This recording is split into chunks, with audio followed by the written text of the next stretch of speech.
This is the fourth video in my new series to analyze the detailed project reports of Karnataka Nirvari Nigam Limited, because there is a very negligible scientific content in the discourse that is being carried out so far in Goa. I have been completely neglected by the civil society as well as government of Goa, despite being the only member of panel of experts, official panel of experts, which government of Goa had appointed way back in 1998. And those 3 years were spent in learning a lot. Now I have the topo sheet of the project area of Karnataka behind me, which you can see here. In this, all these projects are indicated. And my mind goes back to those days where, under reputed ex-chief engineer of Maharashtra Irrigation Department, Vittal Devuskar, we had discussed pros and cons of lots of things.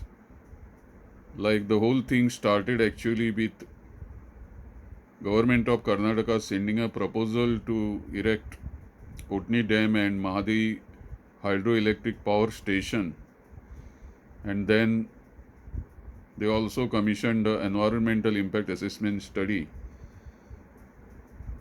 That job was given to National Environmental Engineering Research Institute, Nagpur, and in 2 volumes this study was done, and then copies of this 2 volume study were sent to our government here in Goa, and then they gave the copies to us.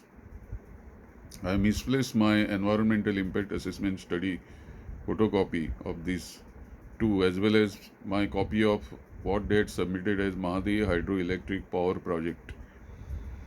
These are important documents which we had referred, and we had prepared the strategy of the government of Goa. One of the important aspect of the strategy is that every state through which a river flows, interstate river flows, has to show the utilization of the water resources. Fortunately, the Mahadayi Water Dispute Tribunal has given 9.24 TMC feet water, which Goa has been already using, but it is not sufficient because we should have built up more storages for storing this water. 9.24 TMC feet is very negligible as compared to what yield Goa has claimed, 108 TMC feet, and Mahadayi Water Dispute Tribunal inflated that yield to 188 TMC feet, and that is how Maharashtra and Karnataka have benefited.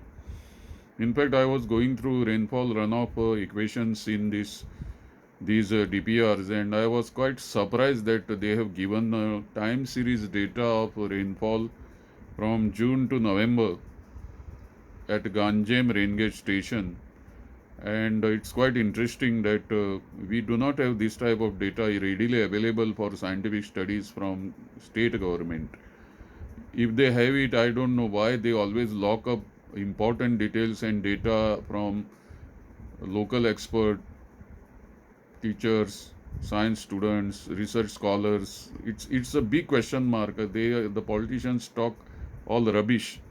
They should talk about accessibility and availability of quality scientific detailed data. There is no nuclear secret in this. We are not launching atomic nuclear missiles here from Goa. But government of Goa and the Advocate General's office is sitting on voluminous reports and data which they are not ready to put in public domain, and that's why the entire discussion, debate in Goa is going into a wrong direction. In this report, I have to comment on, first, let us take Kalasa Nala diversion scheme, which is here before me. This is the Kalasa Nala diversion scheme report. The cover page of this Kalasa Nirvari Nigam Limited, which is a government of Karnataka enterprise, they mention their office is at 4th floor, Coffee Board, building number 1, Dr. B.R. Ambedkar Vidhi, Infantry Road, etc., Bangalore, Karnataka.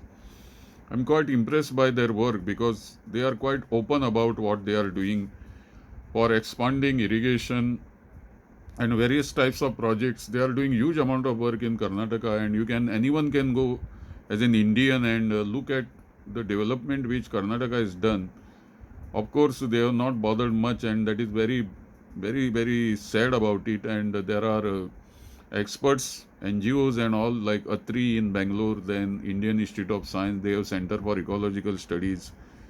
uh, T. Ramchandra Rao, and many people have warned Karnataka about the extravagant use of their water resources and also the wastage of water and pollution of many of their 18 western flowing rivers they have got, and total 50 rivers Karnataka has got. And if any interstate meeting were to be held, and that is a necessity also, uh, it is important that Maharashtra, Goa, and Karnataka, and not only these three states, but all the states in the Western Ghats need to meet and sit and discuss how we are wasting our water resources, how we are polluting them.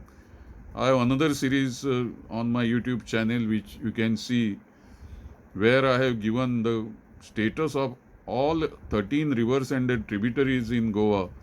And now many people are making a big issue of Mahadayi river diversion, but our local activists have been unsuccessful in campaigning and stopping the concretization of the Panjim's Nagali River, or what is known as the River of Nagali or River of Taligaon, which begins from a small pond in Nagai Taligaon and flows via Karanjanem, emerges at Tonka Kamrabat, and then it has two outlets, one near the indoor stadium and another near the Inox. Now there is no Save Santines Creek or Save Nagali or Taligaon River campaign in Panjim itself. But people are shouting now because it has become a fashion here in Goa that we are ignoring now micro level aspects of either Khazan land embankment protection, sluice gate protection, and we don't see Save Khazan movement, Save our hinterland, this one movement, water resources movement, Save Shapora movement, and all those type of things are totally missing. And when we focus on mismanagement of water resources in Maharashtra and Karnataka, we have to also look at our own state and see the mismanagement of water resources in Goa. Now, going through these, both the reports raise many questions as a scientist in my mind, because I am basically uh, interested in efficiency of using water resources in a sustainable manner, because we can't create water. The technology of harvesting water from the extra moisture in air is available, but it is not so easy for us to use it. It may be good for Saudi Arabia and those countries which are rich in oil and natural gas. They can afford desalination plants and all those type of new technologies.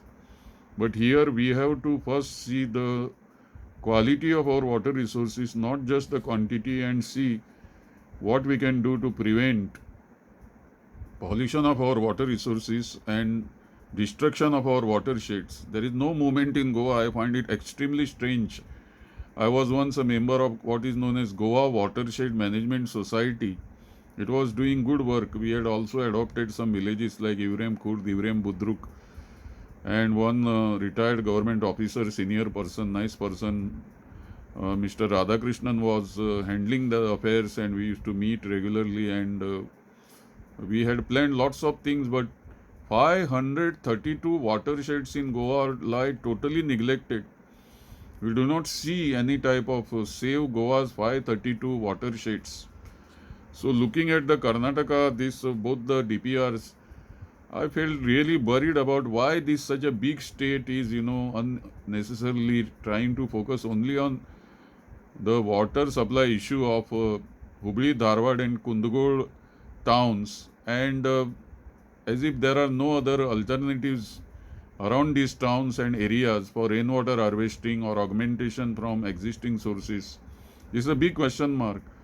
So basically it is wrong on the part of Karnataka also to touch these ecologically very sensitive water resources which are in the interbasin areas, that is Maharashtra, Karnataka, and Goa, and which have not been even tapped by previous rulers like Kadambas of Goa or Vijayanagara emperors or even Adil Shahi. They didn't put any weir or dam or they didn't impound anything there. They just left it. Perhaps they knew that these were all fragile regions. And many of these previous regimes had catered in a decentralized manner for the entire state, because Vijayanagara emperors had built massive tanks. As I was traveling from by car from Bengaluru early morning, I think all the way from Bengaluru via Tumkur, Tiptur, and then we reached Shivamogga district, this taluka, and then on the way to Sagar, I could see massive roadside tanks with beautiful lotuses and lots of birds early morning. We had left at 6 o'clock, and by 9:30, I could see now that how much capacitance the previous regimes in Karnataka had created in those places. And there is a big civil society movement in capital city of Karnataka, that is Bengaluru. There also people are crying because of the reclamation of beautiful lakes. Once Bengaluru was very famous for its lakes and reservoirs. But what has happened to them? And why Bengaluru gets flooded? These are the issues which this Karnataka Nirvari Nigam need to answer first in a very honest and sincere manner before they think of this massive project. It is written here 995.30 crores, but the way the politicians are promising 2,000 crores and 4,000 and 5,000 crore rupees in their election manifestos or election promises, I think this cost will get inflated to maybe 1,500 to 2,000 crore rupees by the time they really dare to take up these projects after obtaining all the clearances and getting clearances from even the Supreme Court. I don't wish to comment on what are the prospects of state of Goa, state of Maharashtra, or state of Karnataka on their pending petitions in Supreme Court. But it is important for us to know that we have to set our own house in order. We have to cater for our surface water resources and groundwater resources. We have to conserve, preserve, protect, and enrich our 532 watersheds, our 13 rivers, both estuarine and freshwater zones of these rivers. We have to also take care of riparian vegetation and river banks. If we see the condition of the river banks, it is very ugly. Right from Terekol to Loliem River, we see very bad situation, very poor management of these river banks and the riparian vegetation. I was about to start a survey of the islands which are formed in all the 13 rivers and estuaries, because the survey department, land survey department, neither the revenue department has any type of cataloging or records of these islands which belong rightfully to the state of Goa, constitutionally to the state of Goa, and we have to assert these property rights because it is all public property. These islands do not belong to any private person, but because they are not surveyed, they are not measured, they are not mapped, they are not inventorized, and they are not demarcated, their boundaries, etc. Captain of Ports, River Navigation Department, Revenue Department, Taluka Mamlatdars, District Collectors, I do not know what they are doing. They can simply sit with the Survey of India topo sheets in their office, and they can sit with the Google Earth satellite image, and there are so many NASA and Earth Viewer and dozens of European and American satellite viewers are available, image viewers. They are freely available, and our government is very miserly when it comes to acquisition of this type of important scientific satellite images. And this is a very poor management of the revenue resources and assets of Goa. And we are talking about mismanagement of Karnataka and the diversion of the upper Mahadayi water to Malaprabha basin. But ethically and even legally and technically, I feel that we have to set our house right before we dissect these twin reports. One is on Kalasa Nala diversion scheme, they call it a lift scheme, and another is on Bandura Nala diversion scheme, In subsequent videos, I will try to summarize because I can't read every page of the report. One is first Kalsa Nala report is 165 pages and the other one is around 120 pages. It is not possible to go through all. But in short videos of few minutes each, I would try to summarize what is important, what are salient aspects of these reports, and what are the messages for us in state of Goa, because we are a small state, we are vulnerable state, we are a ecologically fragile state. Only a part of coastal Karnataka is affected by sea level rise. We do not have that type of strategic depth. Nobody even bothered in the tribunal, and all the emails and memorandums and petitions and suggestions and recommendations which I had sent to the BJP government and its chief ministers, that is late Manohar Parrikar when he was CM from 2012 to 2014 and again from 2017 till his unfortunate and tragic death. Then my good friend Mr. Lakshmikant Parsekar or even Dr. Pramod Sawant, they were simply dumped. They did not even acknowledge many of these emails, and there was such type of allergy and hatred of intellectual and scientist. And even today I have been completely ignored by these the people, being on despite being the only member of non-official member of panel of expert which had prepared the master plan for Mahadayi, Mandavi, Zuari, Talpana and Galjibaga rivers till 2051 AD.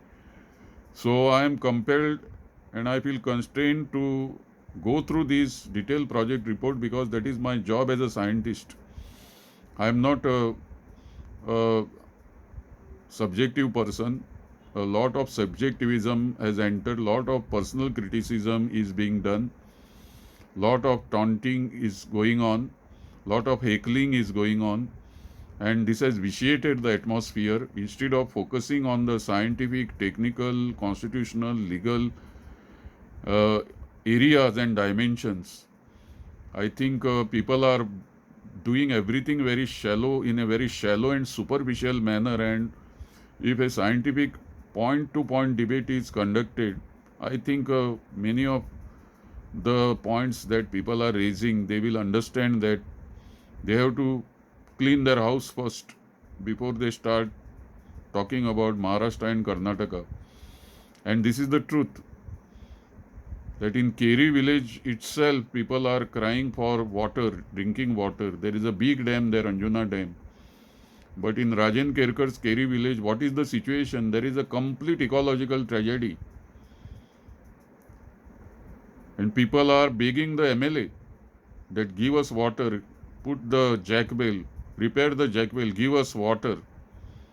There is no water conservation movement in Keri itself. So what are we talking about? We have to look at our own areas, our own villages, our own constituencies, our own watersheds, our own river basins, wherever we are residing. And then we have to look at those DPRs and ask ourselves the true and correct ethical questions, that all these states, Goa, Karnataka, Maharashtra, all three states are responsible for mismanagement of their water resources. And the big picture and the big point to be discussed by scientists is how this has happened, how in future efficiently we can manage our water resources within Goa, Karnataka, Maharashtra and across the entire Western Ghats, because it is a rain catching, it is called rain tower of South India. The entire Western Ghats is considered as a rain tower of South India. This rain tower of South India is very important. Rainfall catching watershed, massive, mega watershed of the planet, right from Damanganga Valley to down Malabar coastline. We have southern Western Ghats. We have 1600 kilometers of escarpment. And that is a very important word, because Western Ghats are not true mountains, but it is an escarpment. It is the age of the Deccan Plateau, geologically speaking, 150 million years old. And this escarpment fetches us huge amount of water during the monsoon, and the whole discourse basically, whether it is Kalsa, Altara, Surla or Bandura diversion, the whole discourse is about what are we doing with this hydrological cycle vis-a-vis Western Ghats and Western flowing rivers. And Mahadayi, Mandavi is called lifeline because everybody uses the word Avoi, mother, my lifeline. But what is this lifeline? Basically, lifeline is a symbol of ecological security, water security, food security. These three securities are dependent upon the flow of water in lotic ecosystems like Mahadayi, Mandavi, along with their tributaries. So, what we are talking about here is looking at the Kalasa Nala diversion scheme of Karnataka Nirvari Nigam Limited. That's why all these remarks had to be given, because when I look at this report where they must have spent, on which they must have spent a lot of money, and it is not a small report because 995.30 crores is quite a huge amount of money, because Goa's budget itself is less than 30,000 crores. So 3 to 4% of Goa's budget will go on one Kalsa Nala diversion scheme, and they have taken it quite seriously. We have to also take our job very seriously. It is important for us, for future generation, not my generation, I am 64, but for future generations, we have to give them a very precise, concise and objective view of what is happening right now. Systematically, what type of technical, legal, administrative, policy, legislative and scientific steps are needed right now and in short term and also long term future of Goa, considering all the ecological threats which are before us.